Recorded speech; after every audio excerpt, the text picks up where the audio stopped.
Hello and welcome to EverCast.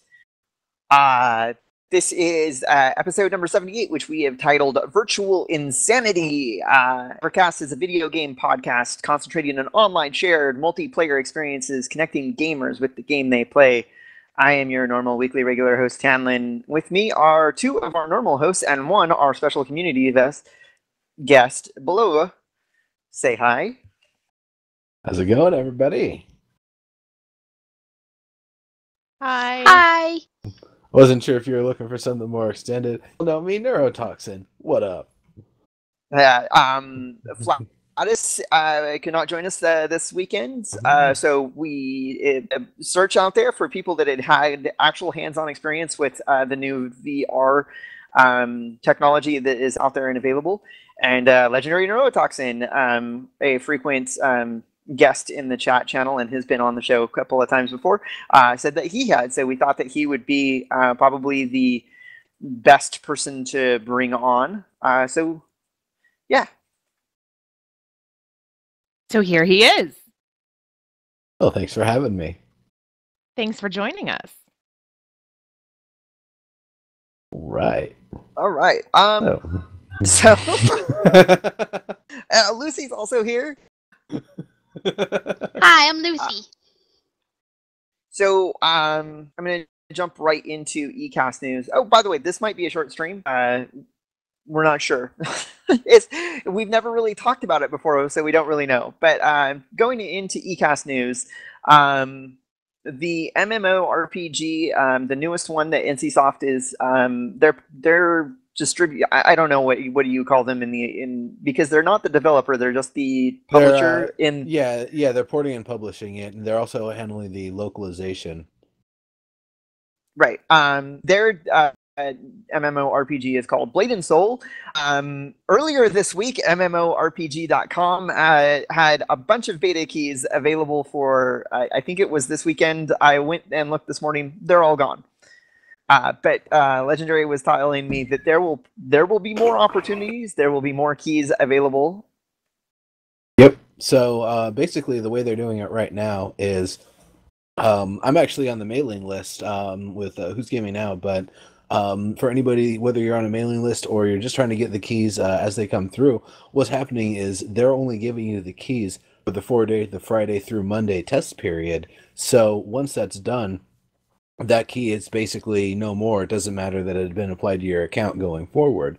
So you're going to get a new key if you're on their mailing list. Otherwise, the key you had before isn't going to apply. You're going to have to win or otherwise access a key for the next set of tests. So I really like the way that they're doing that. So that way, people who actually really want to be in it are on the ball about it and getting those keys, and people that don't aren't just accumulating and then it's like, oh yeah, I've got this game on my account. Right. Really cool way to go. So also, in other gaming news, there is an open beta sign up, or actually, I don't know if it's closed beta. That would be the term for it, right? Because it's not just open to anybody. It's a closed beta sign up period for a new game called Paladins. Which just so coincidentally, Neurotoxin has also played. I'd heard of it, but I actually hadn't watched a video of it, but it looks like it plays a lot like Overwatch. So the beta period is open for signups right now. I guess it's a beta. I mean, the little cards, they call it early access, but they don't really give it a specific declaration of alpha or beta. So I guess that's what's going to be coming up here. And at the TwitchCon party, they actually had a little area set up where you could play that and Smite. It turns out this was made by one of the founders of Hi-Rez and one of the other people on at the company. They spent about 6 months working on it, kind of proof of concept, see if it's fun, see if it's viable, actually using the Smite engine. So there's actually a lot of the assets that are one for one what you would see in Smite, and it's going to perform pretty comparably to Smite on most systems. So it's really cool that they're able to leverage that and pretty much make an entirely new competitive shooter sort of game. It definitely has that same sort of vibe that Overwatch and some other games have, where it's trying to be like taking the sensibility of Dota style MOBAs, but then applying that back into arcade shooter format like a Team Fortress. So we're kind of getting the best of both worlds a little bit with these sorts of things. Right, because it's going to be objective based and not death mode or death match, where you're just like you score points by killing people, and that's the only way to score points. There's going to be objectives in the game, and you said that you only tried out one different type of game, but there's probably more in the future. Yeah, there was only one game mode they were showing off, and to that point, I had only seen any announcement about that one specific game mode, which is basically. I can't remember what it's called in TF2. It's the one where there's a vehicle on a track. You're trying to push it towards the enemy base, and then once it gets close enough, it'll start, battering on the walls, and there'll be turrets from the enemy's stuff shooting at you. Try to destroy the turrets, defend your thing, push through. There's a few layers of walls. Likewise, if they're the ones who end up capturing and taking control of it, instead of it going towards their base, it's going to go towards your base. But if I remember correctly, the way it works is there's a few different points around the map where the vehicle will spawn and where you have to go to capture it. So you can't just camp out one spot. You're going to have to, constantly be moving and shifting your tactics, all the time. So it's going to be really interesting to see how that works out. And that's essentially being done. That and a few other things that they have are being designed as ways to break a stalemate, or actually not break a stalemate, but break when one team is completely steamrolling the other team, that there's ways that the other team is able to kind of make up. To come back into it. Yeah, which it's a really nice thing for them to do, that obviously pro players are going to know, the ins and outs of that system and how to really work it. But early on, as people are learning the game, it's going to be a way for people to not completely get steamrolled, or if they are getting steamrolled, it's because they have, really poor tactics and they're not good at the game, and they're not taking all of the advantages that are offered to them. So, you're not going to be perfect at the game just because your team's getting beat up. It's not like, a handicap on a bowling team sort of thing. But, there's definitely things, if you're playing competitively and they're playing competitively, they'll, have mechanics that'll try to even it out in this, randomization of where the vehicle is going to spawn. So that way, it isn't just one point that one team can potentially dominate and just keep a hold of the entire game. Right. Oh yeah, and one other thing, you're punished by death. You lose all the active cards that you have. So you have to recharge, kind of like the implants in PlanetSide 1. When you die, all of the cards that you have that are active have to recharge. It takes like 30, 60 seconds for some of them. So you're a little bit weak for a moment after you respawn. So if you continue to stay alive, you're rewarded for it. So that's one of those kind of nice mechanics for the winning side. If you are steamrolling them, you're not going to lose your edge at any moment. And that's one of the things that you're going to be able to do. That their pay model is you're going to be able to buy these card packs, right? Are the cards consumable? Like, do you use them once, or do you basically no? Have They're them permanent cards that go in your deck, and you have a deck of 15 cards. Every time you level up, you get to pick between one of these 3 cards. If I'm not mistaken, you can have more than one of the same card, and it stacks a higher level of that effect on. So it isn't all just like 15 completely different cards, though I'd imagine there are completely viable decks that are set up like that. Or could you stack the same card 15 times so that, you've got like the card that you're always going to be able to equip? Oh, that reminds me of one of my buddy's first Magic the Gathering decks. You can't play with it. There's 30 mountains and 30 lightning bolts. Okay, yeah. That's a melter. Yeah, that one's not allowed in tournaments. Right. Yeah, because Magic has rules like that too, right? You Yeah, can only have a certain amount of cards. Only 4 of one, and then only 1 legendary card on each team of that type of that legendary card at a time. Some weird other stuff too, I'm sure. I haven't played it for a decade. Yeah, I haven't played it in at least since I moved down here to California.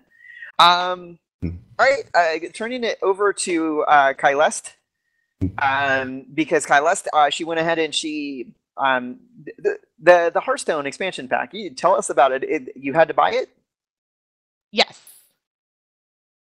So put me on the spot. Sorry. It's okay. I mean, I knew you were gonna have me talk about it. Like I'm just never really been good about talking about that sort of thing. So The new expansion for Hearthstone is called League of Explorers, I believe. Because I always think League of Extraordinary Gentlemen. It's League of Explorers, and it's actually pretty cool. It's $20 for the full expansion, and it gets you, I want to say 5 wings. It might be 6 different wings. It's the first expansion to have a non-boss encounter. Like, there's no boss to fight. And normally at the end, like you fight bosses to get to the end of each wing, but the last boss in the first wing isn't actually a boss. It's like you have to survive for so many rounds to escape the collapsing temple. So very Indiana Jones. And every wing that you beat gives you a legendary card to play, which is amazing. So now I have legendary cards in my decks. Oh my god. Yeah, it's been really fun. I like the new mechanics that they've introduced into the game. One of them is called Discover. And when you play a card that has Discover, it pops up 3 other cards onto the screen, and you get to pick one of these cards, and it's just given to you.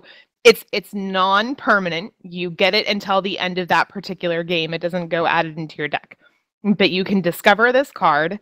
You pick the one that you want, and it's really situational. One game you might really want that one, and the other game you really don't want to use that one. And sometimes even a legendary will pop into there as one that you can pick. But I don't know, it's kind of fun. I've been having a blast. And now I can't wait for the next wing to come out. I'm like, come on, hurry up. Because I've already beaten all of it. And then I've started the class challenges and won the class challenges. And now I'm on to heroic, and oh my god. Oh my god. Heroic is hard. Heroic is way hard. So yeah, buy it. It's fun. We'll have a blast. All right. So real quick, weather-related news. There's a storm rolling through our area. Whenever we get like the high wind and a little bit of rain, it makes our power and our internet a little bit unstable. So if we suddenly go dark, that's probably what happened. But next up for ECast News, Lucy going to talk about our next show and what the topic is going to be. Hi guys, so our next show is going to be about the EverQuest II expansion. It's called Terrors of Thalumbra. There's a whole bunch of stuff that's coming out, but basically there's an overland zone that's coming out. It's like a subterranean overland zone, I think it's called. The beta started October 20th, so that's already live. The release date is actually this Tuesday, November 17th, I think. And new collection quests, new dungeons, additional quests, a new infusion system, a deity rewards revamp. But we will talk about it more tomorrow. We'll talk about it more next week. I don't personally play high-end EverQuest II. However, my sister does, and she's going to be a special guest next week. Her name's Phaedra. So yeah, tune in. Sort of like double Lucy time. Yeah, we get Awesome. to meet your sister. I don't know if I can handle 2 Lucys. She's actually a lot more reserved than I am, so there's that. I was going to say, because, I mean, I can't tell you how many times I burned my nose with coffee snorting. I mean, Caeleste, we might have to cut you off next week. No drinks in or near your computer. great. But yeah, she's a current raider in EQ2. She's been playing the beta, so she'll be back. She'll be back. She'll be here next week with lots of info for you guys. Very cool. So the last little bit of ECast news. Or well, let me do something else. So that's next week. The November 22nd is our show on the EQ2 expansion. And then the weekend after that is the weekend of Thanksgiving, which we will not be having a show. We're going to come back on December 6th and do a show. And we're locking down a guest or two for that show. And once we know, we'll be able to tweet it out. December 13th, we're having our best of show, which I've been putting together over the last couple of weeks. And it's going to be, I mean, we've said some really crazy things. And that's it for the rest of the year. After December 13th, we're going to be taking the rest of none of us have said crazy things ever. No, ever, no. It's not like there was one episode where I just saying pussy juice and making Tannlin blush. I don't think that. There you go. You really need to get them to sponsor you if you're going to keep on doing that, Lucy. But I don't, though. I only had the can one time. Yeah, I know, but I could buy him some on Amazon. I mean, Amazon sells everything. I'll have to look it up. In honesty, it was awful. Okay. Was it really? Oh yeah, God, it was awful. For the show, I actually, pro tip for the show, I had one beforehand. I was like, oh, I should have gotten a second one to save for the show, but it was so bad. So I just filled the can full of like soda and was drinking. Like, no, it's totally this product. Shh. All right, so after our best of show, we're taking the rest of December off for the holidays, and we will be back the first Sunday in January. So yeah, that's our schedule for the remainder of the year. So now I need to self-flog myself and be like, I was wrong. I was wrong. I was so wrong. I was so very, very wrong. Okay, so in the Warcraft movie, that is actually Stormwind that we had the little bit of debate about. Oh, wait, babe. Yeah? Does that mean that you were wrong and I was right? Yeah, you were right. I was wrong. And that the second image that we showed was indeed, it's not Redridge. Redridge is the name of the zone. It's Lakeshire or Lakeshire. I don't know how the English would say it because they don't say Shire. Anyway, it's like Lakeshire, not Redridge. Redridge Mountains is the name of the zone. But that was the second image that we had a nice little conversation about. In my defense, the reason why I was mistaken is because Arathi is really the name of the kingdom in the First War. It's the Arathi Empire, and I've always associated Arathi with much further north, and so I'm like, there's no way that could actually be Stormwind because Arathi is way far north. But I was wrong. It is Stormwind. I went and did some research after the show and saw that, yes, at the very end of the first Warcraft Orcs versus Humans, they raid Stormwind City. Sorry to give that little bit away. So next year, if Caeleste and me go to BlizzCon and we come back on that Sunday, maybe there will be a show and the other hosts will put that together. I can't contain myself. That's good. No, I can't do the show the Sunday after BlizzCon. I will be bouncing off the walls and want to talk about it. Well, I will not. No. I will not talk, or I will find some way to talk about something else instead of what I think is going on because I was so wrong. All right, so before I switch it over to the main topic, any last ECast news? You were wrong. I was right. I will be sure to tweet that out, okay? Just so that everybody knows. So I guess love you, babe. What amount of research did you do? Was it like a real obvious you looked at WoW, you looked at the things like, oh, I was wrong, or did you actually like look over some maps and like take a little while before it was like, you know what, I was wrong?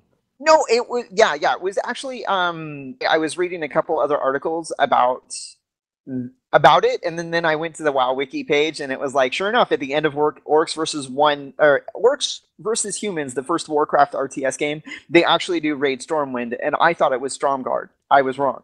And then the reason why is because I made the assumption that Arathi was talking about a very specific part of the world of Warcraft, and that's much further north.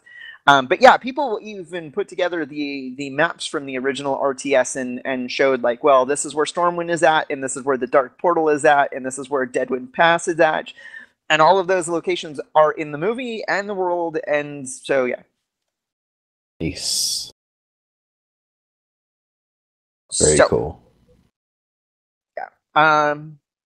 The main topic this week, we've named the show Virtual Insanity, talking about virtual reality and augmented reality. And one of the reasons why we decided to do the show is because all of a sudden we're starting to see lots and lots of products on the market that are available for consumers, that they've reached to the point of development where now they're releasing their products, their first version of their products, to the consumer.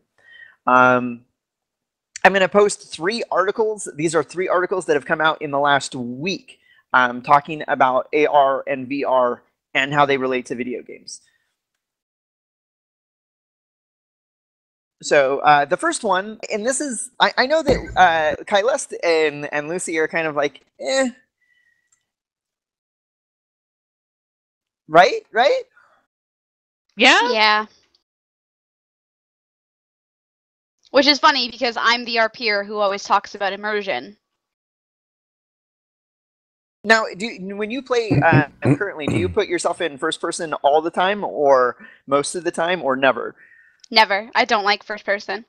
Yeah, see, that's the thing. Never. Same thing. I don't know if I would necessarily be playing MMOs in first person perspective, but maybe VR will change that.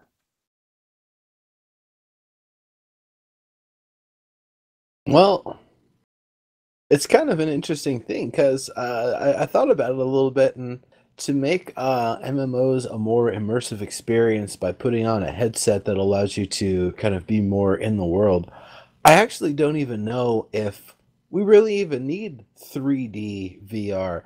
I think that might even be overkill. I think even just having head tracking, being able to look left and right and have it track that, being able to like kind of lean around a corner, stuff like that. Like everybody does in Mario Kart? So it's You waited till I had my back against my lips, didn't you? Lucy. It's awesome. Anyway, so it's something that I've been thinking about is the idea that you don't even need the 3D part of it if you have the rest of it. But the fact that the decision was made to kind of skip just having the head tracking headsets and actually do, the left and right, have full 3D. And then, when I think about that, then I also think about taking a step back. Well, wait a minute. That means anybody who's playing a VR product that's specifically 3D, who doesn't have, full functional vision in both eyes, is getting a limited experience. So the one camera with the head tracking actually solves a lot of issues for a lot of people, and is genuinely probably a lot cheaper to actually access and make happen. Do you know why I don't see VR? And I don't mean this in a bad way. Like, I'm so glad that other people are excited about it. I have nothing against it that people are excited, and I think it's great. And Minecraft would be a game that would be if there's a game that I'm going to use that for, it's going to be Minecraft. Like, I'm actually kind of excited about that one. And Minecraft is one of those games where you're locked into first person perspective, right? And there might be ways to mod it for third person. You can, but I mean, it naturally plays in first person, so it doesn't really bother me it bothers me being outside of first person in that game. But as a Four Eyes, I hate putting glasses over glasses. It bothers me. Exactly my problem with it too, because when I go to the movies and it's a 3D movie, I have to wear my glasses to be able to see the screen that far away. And putting the 3D glasses over my glasses irritates the shit out of me. All right. And hold on. I think you've actually just brought up something that it's $1 million idea. This is solving a need that apparently exists, to have a standardized insert that goes into glasses and goggles and devices that you actually go to your optometrist or whatever, have them grind it out very specific to your eyes, so when you pop it in, It's perfect. You don't have to wear the glasses. It's got you just slid the thing in. It's got your glasses the way that you would wear them, essentially built in. Imagine what that would cost if the VRs are like $2,000 though. Well, I mean, it's the sort of thing. It would be a modular slot. If you don't need it, you don't need it. You just wouldn't have, you just wouldn't put anything in there. You just have a slug that just has a couple pieces of glass. And brought it up with my coworkers, right, about because they're talking about buying new TVs for Christmas and what all, and they asked me if I was. Is that why you were talking about getting a new TV? Well, no, 8K, woo! Yeah, exactly, because the 8K and there, one of my coworkers has a 4K, and so he's looking to upgrade to like whatever. Well, what's new this year? And so we got talking about VR, and he was like, I wear glasses. Capitalism, woo! Yeah, don't get me started on my coworkers. They're nice guys. Please. They're smart guys. Generally, they're a little off. But they're 20 and 30 and 40 years older than you are, though. 40 years older than me? No, they're not quite you said that somebody old. was in their 70s. No, I think Arnold is the oldest, and I think he's 67. Oh, by the way, it's funny though, because just to point out who I work with, right? I'm the oldest person on the show, but I'm the youngest person that I work with, and by quite a bit, I'm younger than the average age in the shop. But anyway, to the point that they brought up when I told them that I was looking forward to maybe seeing what type of VR goggles were on the market come, the holiday season, they brought up the point that, hey, they wear glasses. And I didn't want to mention to them that when I go to the glasses to watch any movie, I take my glasses with me because I have to have my glasses to be able to see far away. If I was wearing goggles, I wouldn't need my glasses. I don't need my glasses to see close. I need my glasses to see far away. And so for me, just having the goggles would actually solve the problem of glasses. For you, but not for me. I wear my glasses. Like, I crawl out of bed and I put my eyes on. Thank you. Well, I mean, that's one of those things that I think VR is still such a young sort of thing. And, this is the first, real solid attempt into it. We've seen attempts in the past. Obviously, the Virtual Boy was, iconic for an attempt that was tried and then, pushed aside. Almost expected there's units somewhere in a landfill somewhere in New Mexico or something, and it wasn't necessarily that it was a bad thing. It just wasn't the right thing, and it had some fundamental issues that didn't quite work out for it, but. Even before that, when I think of, what's the most basic form of attempting an immersive experience from your home or from a movie theater without goggles and any of that stuff, obviously, 5.1 surround sound. And then, even before the goggles, the two color, the red 3D. Red lens and the blue lens. Red blue, or then more advanced the purple and the yellow, so it didn't distort the colors as much. Those ones were definitely a step in the right direction, but even that still didn't quite.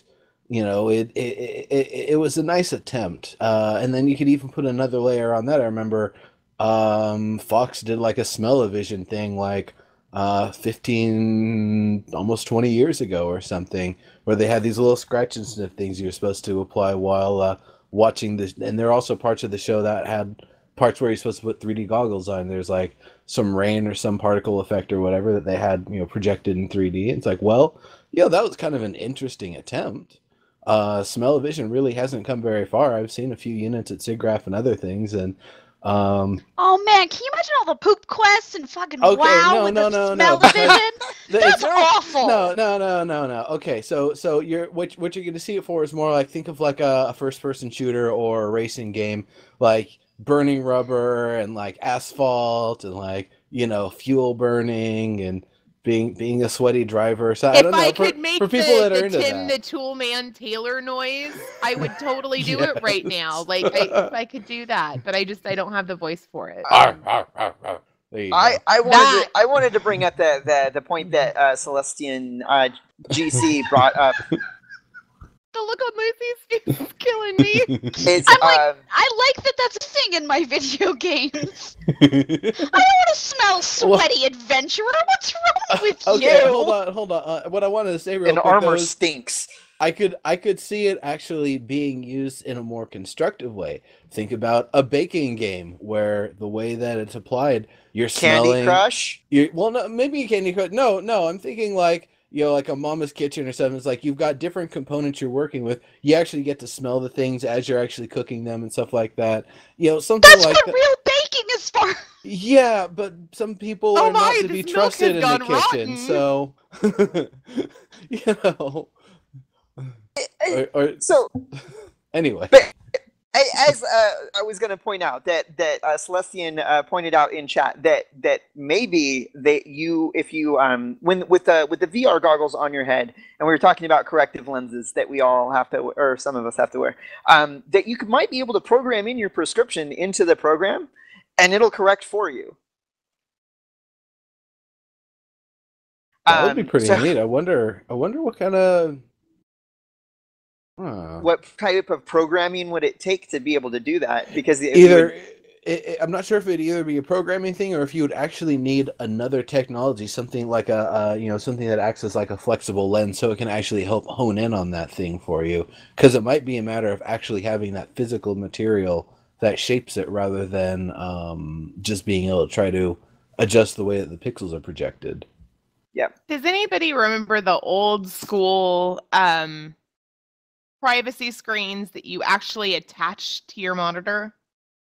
Could we just get VR that does that?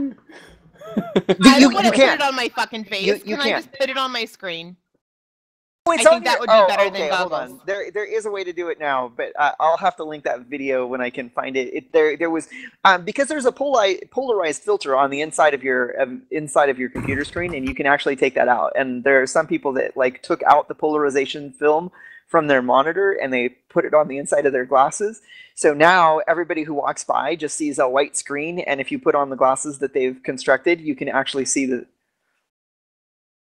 I'll get the video, but that's not exactly VR. That's not exactly what I'm talking about, but that's kind of cool. So you're telling me that I could watch for it and no one would know? Yeah, Okay. well, no, but... Well, everybody knows that the internet is frayed. I mean, we know that show, that musical. All right. So trying to keep us a little bit on track. Following a little bit of... Yeah, I know. She's laughing.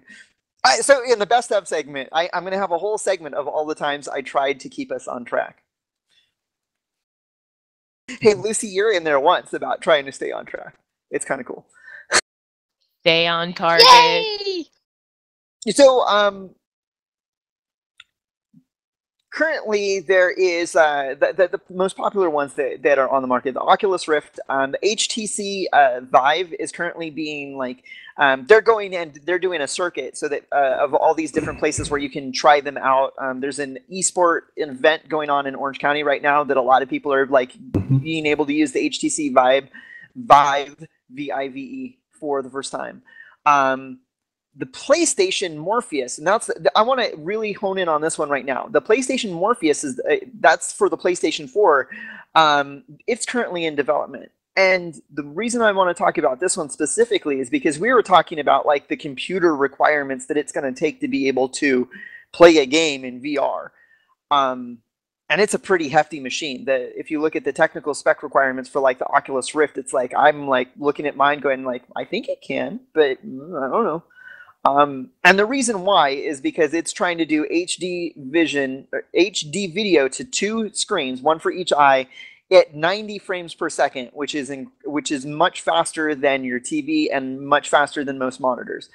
So and then I would say there's one layer on top of that, is that there's only so much data that the left eye and the right eye can actually share. Maybe there's some of the lighting data that they can share, but the anti-aliasing for each one looking at things in the distance, those have to be processed separately, I'm pretty sure.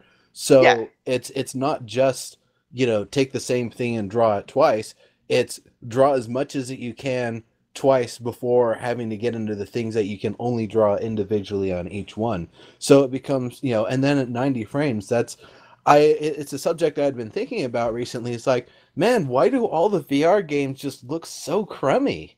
And I didn't realize, well, if they make them look pretty, they're not going to run on anything. We're still years out. We're like probably 4 or 5 years out from VR being able to have consumer machines to run on, and likewise, probably be about that long before they've actually really, penetrated the market and gotten around, if it's going to happen. This is one of those proving moments right now, is if the headsets finally pick up and it becomes a thing, it'll be a thing going forward. But if not, this is it. This is it for VR for probably another 2 decades. That's a fair point. And the reason I wanted to talk about the PlayStation is because you can get a PlayStation 4 for like $300 or $400, which is comparable to an entry-level gaming computer. And an entry-level gaming computer will not run VR, at least in my estimation. Like, it won't. And to think that they can get it to run on a PlayStation 4, I'm not sure about. But if they can, or if they can get decent enough market penetration with selling the VR, I guess it's just called PlayStation VR, the PlayStation VR. If they can get, but here's the thing, it has to do better than the Kinect, because we got the Kinect and that was cool. It was a novelty thing that we used like once or twice, and then we're like, eh? Oh, I loved the fitness games. Those were a lot of fun. I was actually starting to get in shape till they all red ringed on me. And the aftermarket fixes also, they red ringed again, so I stopped playing them. I was Speaking upset of about fixes, can you imagine the bugs that are going to happen with VR stuff? Like, can you imagine if like the two eyes like aren't completely aligned, and the amount of I would probably barf because I get vertigo really badly when like things like that happen. They don't even need to have bugs for you to feel like barfing. I did a couple of roller coaster simulators. Now, mind you, I had a bunch of drinks before this happened, so maybe it wasn't the best idea. But I held it. But it definitely is like, even if I wasn't drinking, I would definitely have felt very affected. And I was very sober when I tried at almost a year ago at GDC Next, the second and final one that they did. Leap Motion was showing off their headset. They had 3 things that you could use the Leap Motion in front of the Oculus for, and you were using your hands. It tracks your hands, and it can look at things in front of you. It's a forward-facing camera, and like the infrared as well. So what you would do, one of them was pushing these balls around a virtual environment. That's kind of fun and zen-like. And then the second one, you've got this particle effect on a spring between your hands, and you're like a spellcaster, and you're throwing it out there and stuff. And then the third one, this is the one that I almost puked on, is the flight. You put your hands out like this, put them forward, you go faster. Pull them back, go to a stop. This way rotates a different way. And, as you play with it in the different vectors, and there's this grid space you're flying through. I was standing. I could only stand that for about 5 minutes before I was like, oh, nope, take it off. Yeah, so that was one of the questions that I had, is that I wrote down a couple of notes. Like, one of the things that I worry about in playing a video game with a VR headset is that I'm a touch typist, so I don't need to look at the keyboard. But what about you can't really use the mouse. How are we going to be able to control how are we going to control, because we can't see what motion controls? Actually, the Wii mode is kind of, think about that a little bit, but go the next step. I know the HTC Vive, and I was looking into it actually because I was looking for work or whatever, what we're going to do with it. It's not just the headset, but it's also the 2 motion tracking controllers with the buttons on them. And I think they have a couple of joysticks. So you're expected to use those. They have really good fidelity with the aiming. So if it's something where you're playing a game where you need to aim a weapon, you would be going like this or whatever, and physically aiming the device. On your headset, it looks like your character's hand is up pointing the weapon or whatever format the weapon is. And then whatever your offhand is doing, you'd have the controller for that, and you would bring that up, and you'd see you got your compass or your torch or whatever in the offhand, being able to use them interchangeably, assuming that the game is designed to actually allow and have the functionality for that. Landmark, I'm sure building with one in both hands would be great. It's like, all right, there's a point here, there's a point here. I'm going to stretch it, pull it out, and fill this area. Like, that would be amazing. I saw a demo video of a 3D animator. I think Disney published it or something like that, or it was a Disney animator who was showing with a VR headset and those two controls how he could basically paint in 3 dimensions now in virtual reality. And I can kind of support that, but is it going to be like? Here's the thing: is it going to come as a standard? So you're going to buy the whatever goggle you have, and it will come with those controllers, or you're going to have to buy those separately because those are things that the consumer's going to want to know about. The HTC Vive, as far as I'm aware, is the headset and the motion controls coming with it. That there's, I don't believe they come as separate product. Well, that's pretty cool. And then there's there's currently on the market, there's different devices that are head tracking devices that will track even independently of having goggles. It just knows like if you're looking this way or this way, and it controls somehow. Mm-hmm. I'm very curious to see how it all works. Yeah. Sixth Sense has one of those. It's the stem. It's like a head unit, hands, ankles, and I think some torso units too. So you get the full motion tracking experience. It's just how many games actually use the full motion tracking experience. That's right. And kind of the challenge. And so I was going to bring up, there's only one game that I know that is currently on the market that totally supports VR, and that's Elite Dangerous. I'm sure there are others, but I don't know of them. I know that there's 2 other space flight simulators that will come out on the market that are marketed towards virtual reality. Eve Valkyrie definitely is. I mean, the project was originally Eve VR, and then they changed it to Eve Valkyrie, and then Star Citizen.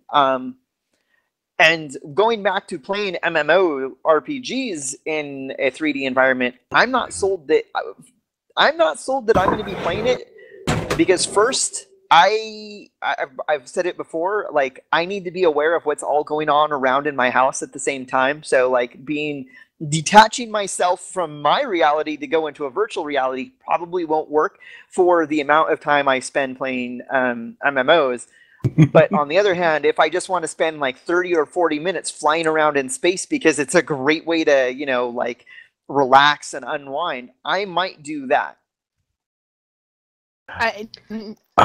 That's another reason why I think I'd have a hard time with it, is because depending on what kind of a game I'm playing, somebody touches me and they're going to get decked. Yeah. I in a horror movie. So I watched a YouTube video. I think I retweeted it because somebody tweeted it at me. It was the elders getting introduced to technology, and it was the VR.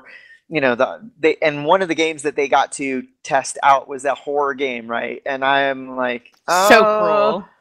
No, I don't like being scared that much, and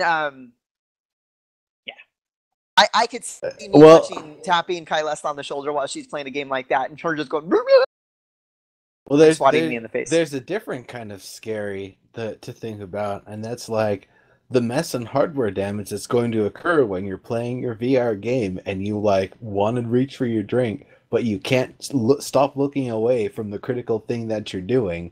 So you put down your controller and you start fumbling around trying to find, where's my drink? Where's my drink?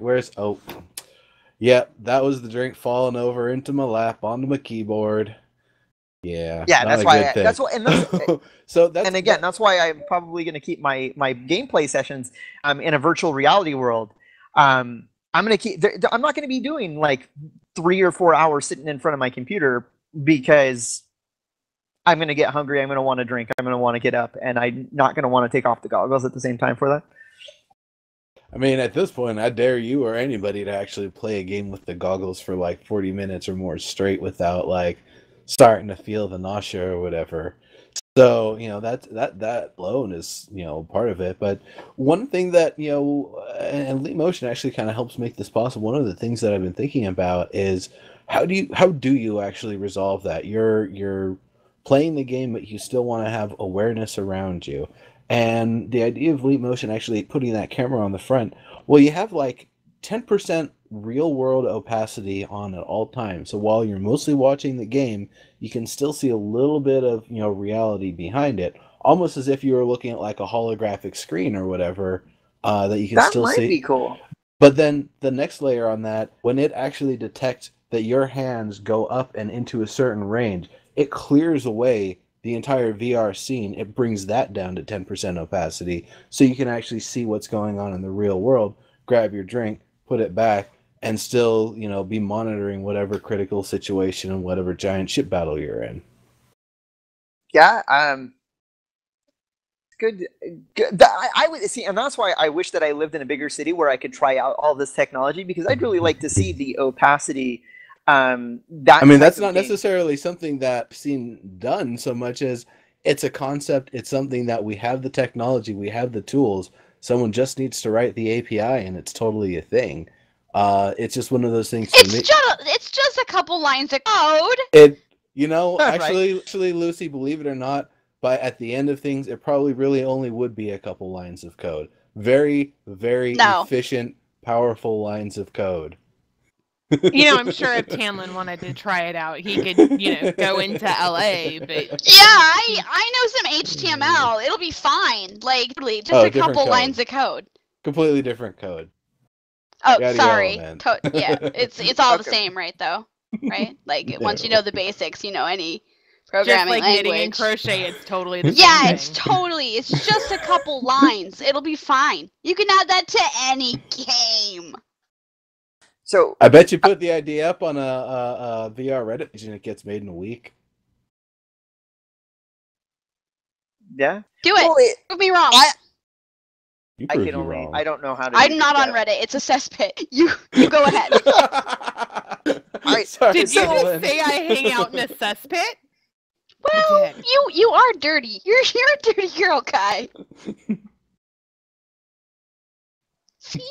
Anyway, so I wanted to talk a little bit briefly about the VR goggles outside of video games, because, like I said, if you remove the motion tracking so that it doesn't track your head, you could very easily have a 3D television experience without having to wall mount a computer. It would be great for people who live in small apartments that don't have room for huge 80-inch TVs.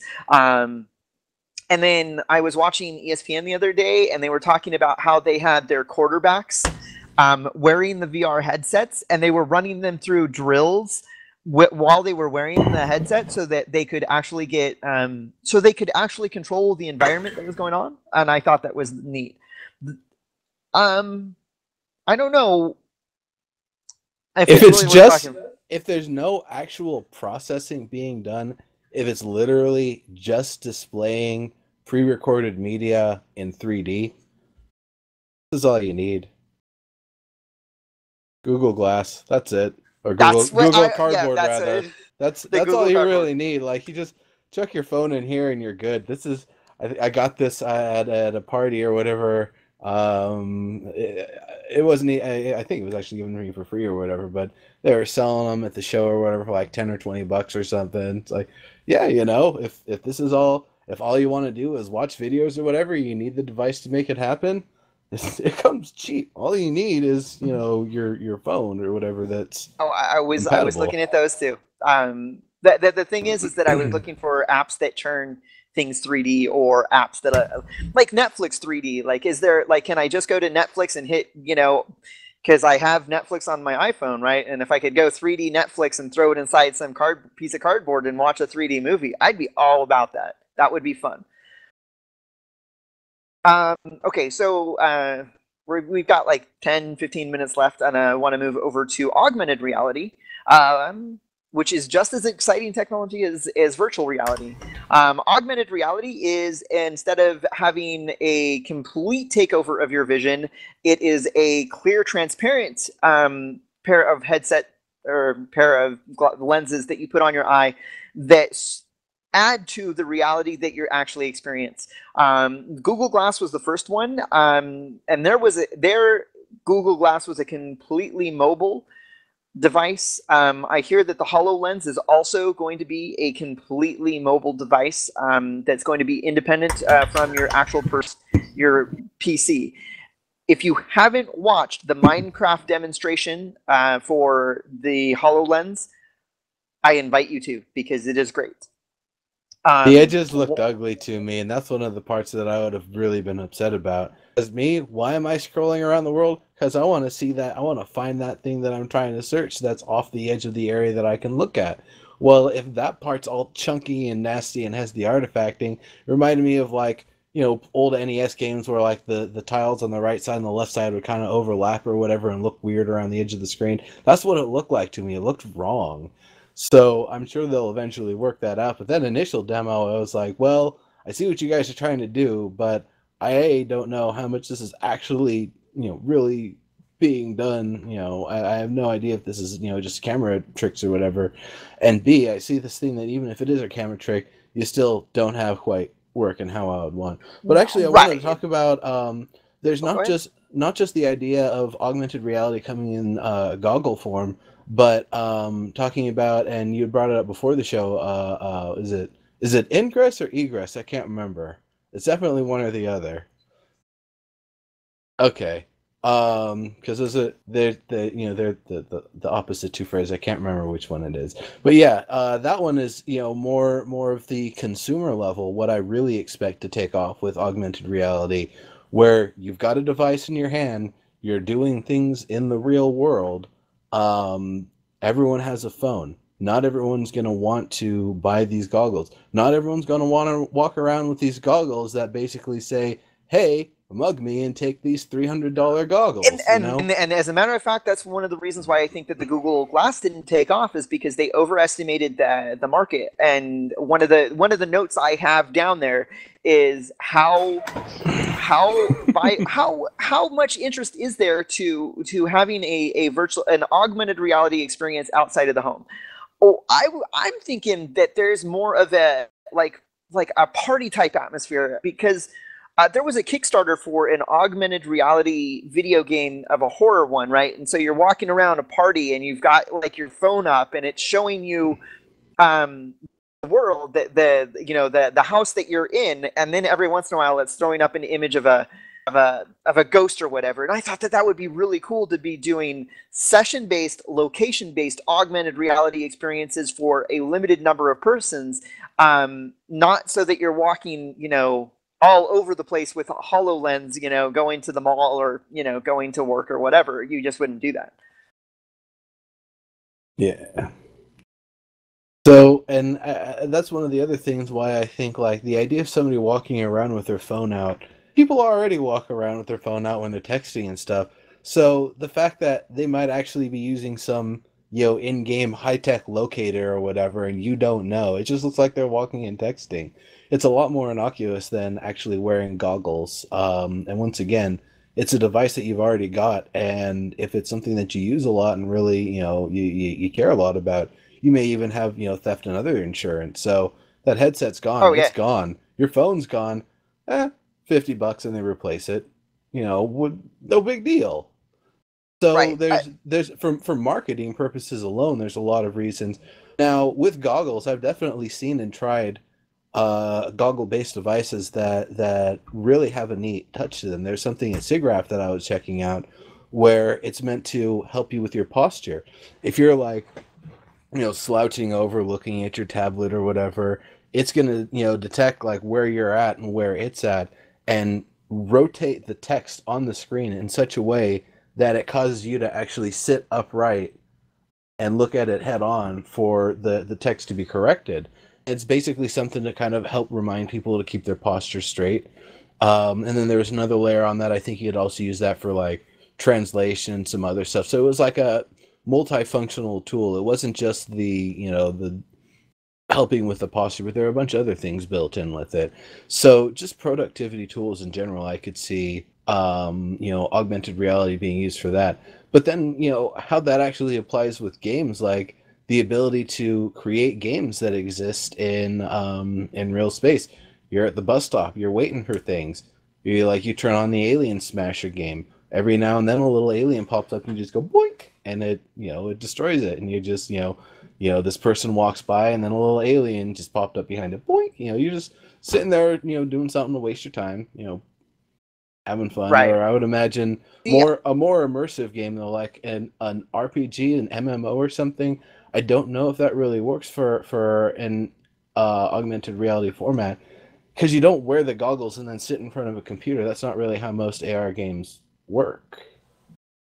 Right, and that's where, like, the HoloLens, the most exciting thing about the HoloLens is that the fact that you can basically take a monitor or take a television screen and throw it up against a wall, and wherever you walk around the house, the calculations or whatever are continuing to maintain that image on that wall.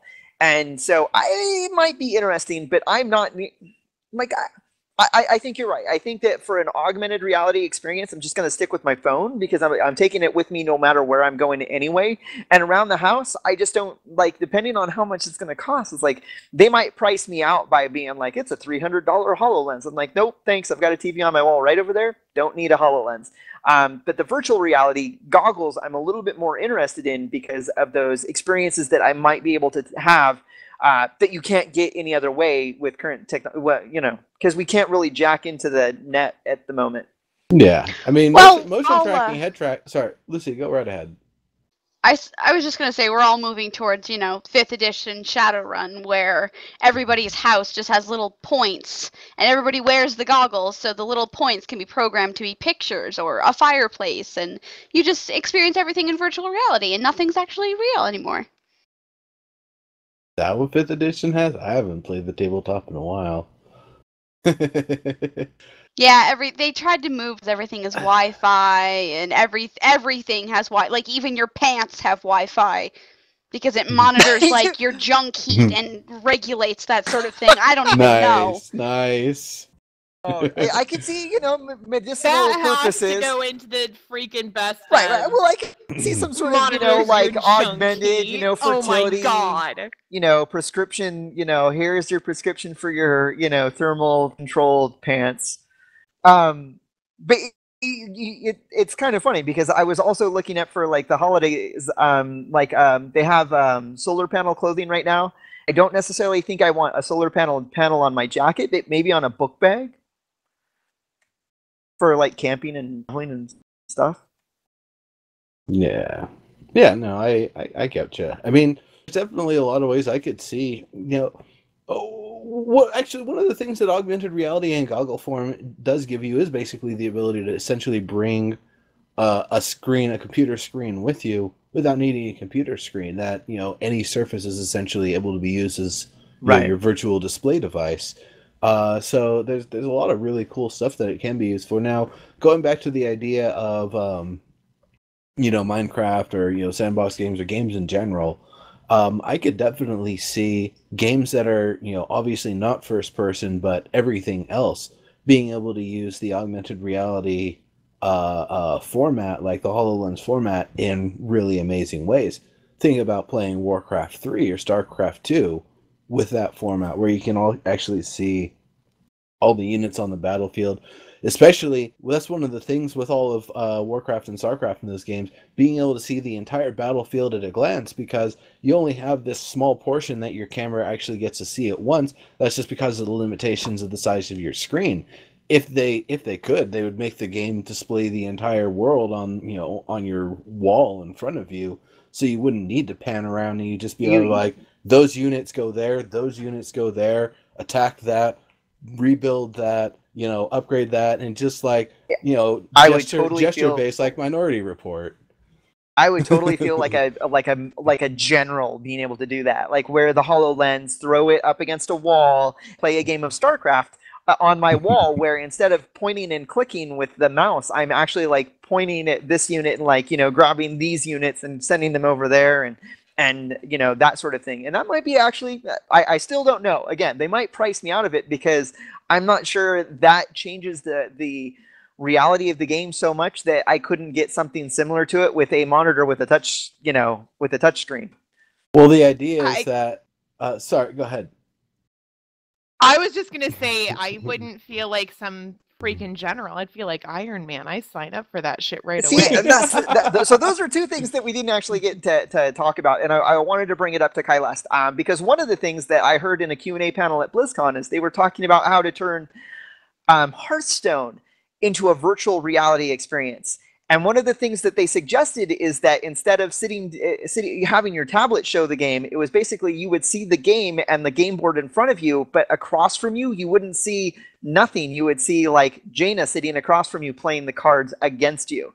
And it'd be the commercial. You know that commercial where they exactly. I want that. I want that. I want that. I mean, that's I would that be okay. essentially. I want that. That's what they did with Pokemon. Is this like instead of here's your dude, here's their dude. Eventually, I think it's on the 64 or the GameCube or whatever. It's like, oh yeah, here's this battle arena where your Pokemon are like actually moving. It was the N64, and it was amazing. Yeah.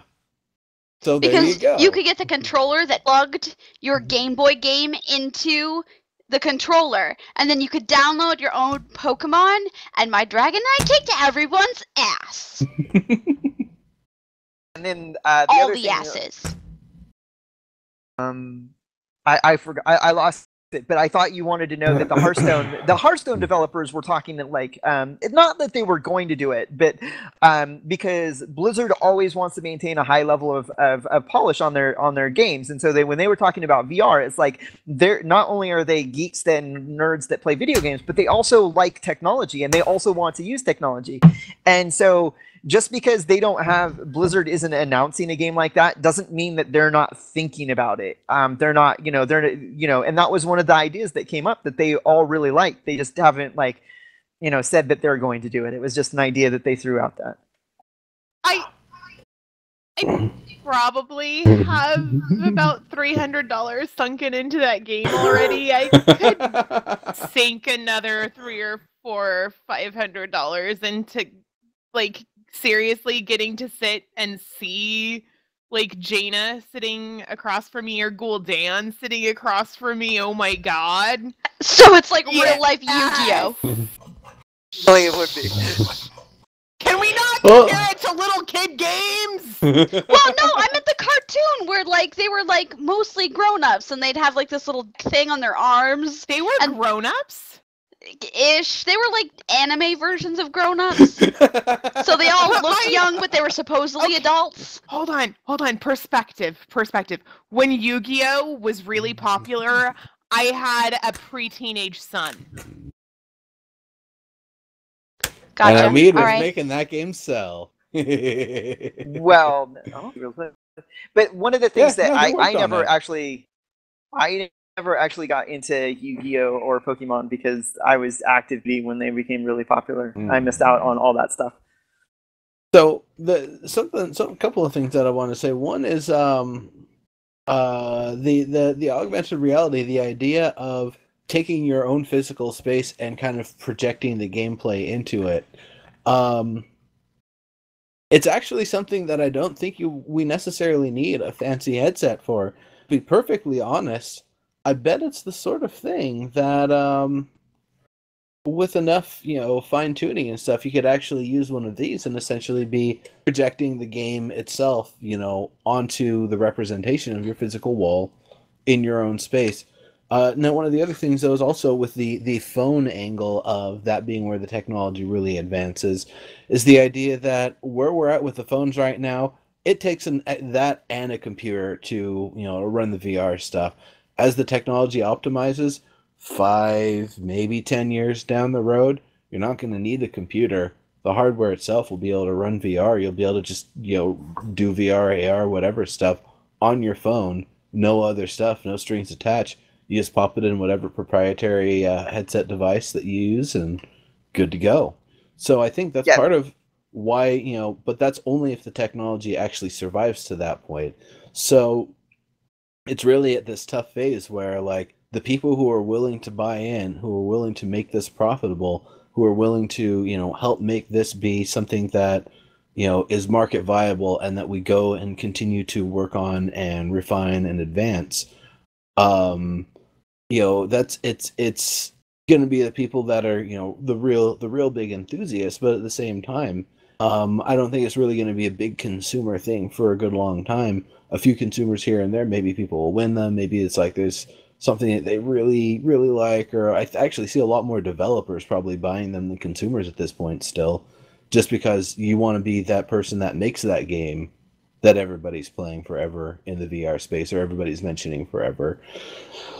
So it's a really, really interesting thing, really interesting time for it, because looking at where technology is at now, where it's going to be in 10 years, where the market is at now, where it's going to be in 10 years, where the focus of software development, games and otherwise, is at now, where it's going to be at in 10 years, it's going to be a completely dynamically different landscape. So it should be really exciting to watch and see what comes out of it. Yeah, that's one of the reasons why the Samsung their VR headset is only $99 when it comes onto the market. And one of the reasons why the price on that is so cheap is because it needs that the Galaxy or the Note, because that is the device that's going to be doing all of the accelerometer calculations on where you're facing and how you're moving. And it's not, all it's doing is displaying it onto your eyes. So we're at about almost 10 minutes after 6 o'clock. I'm going to turn it over to our final thoughts. My final thought, how about this? There is an old XTC, whatever, I forget what it is, about how you could take a camera on one end of the football field and put a camera on the other end of the football field, and you could feed those cameras into one eye at a time, and it would feel as if you were a giant walking among the clouds. I've also seen demonstrations where you can attach 2 cameras to a drone, and it's like you control the drone in your own hands, and it makes it seem like you're flying for real. And those are even better than what virtual reality we are talking about, because those are just camera feeds. And so they can do all of that. There's no calculations involved. It's just feeding the straight camera image into your eyes. And that's actually fairly amazing. Yeah, I agree with you there. The less simulation you need, the better. I watch a lot of 3D movies these days, and the 3D just falls apart. I can see that it's just 2D and upconverted, or some parts were done 3D, but most of it wasn't. And unfortunately, that's the cheap way a lot of movies take. But the one that I've seen, the absolute best 3D that I'd seen since Captain EO at Disneyland, was the X Games movie, because that was all done with real footage, real cameras, real world. And so nothing had to be simulated. There were no effects involved. So those particles of billowing dust, those clouds of, smoke and everything, that was all real. Everything looking actually real, not a simulation of reality. It's such a night and day difference. It makes things look so much better. So when it comes to like real world tech, you're absolutely right. Definitely excited to see what people do with like drones and other things, especially exploring places we haven't really explored much yet. My final thoughts are Hearthstone, yes, please. Blizzard, I'm sure you're not listening to this, but in case you are, yes, please, pretty please. And where are my flying cars? Because if we can have VR, where the fuck is my flying car? I mean, seriously, I want my flying cars. People can't be trusted with flying things. It's true. Like I mean, like that's one of the things that we do at my work, is trying to figure out how to integrate unmanned flying drones into the national airspace. And people can't be trusted with drones. Lucy, what's up? Maybe I'm just getting old, but I don't want VR. I don't need VR to be immersed in a video game. I think that the like adventures that they're setting up, where everything's VR, like where you wear a backpack and like goggles, and they set up like this dungeon for you to go through. I think that would be a cool experience. But in my house, no. Like, I've had times in every single MMO that I've been playing where I've been sitting there for literally hours.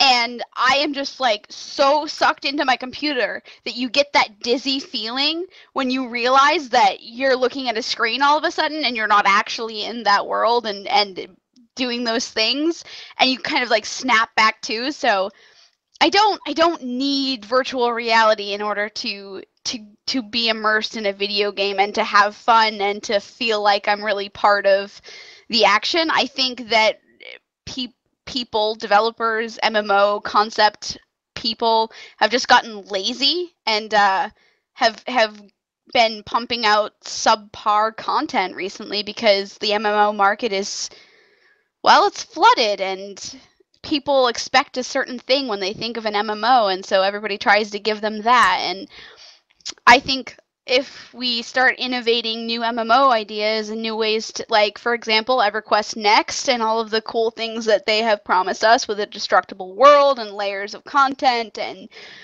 you know, a living world, or at least a changeable world, I think that'll go a long way for immersion, and I think I will feel more part of my world and less sick to my stomach than if I was wearing goggles and some sort of headset.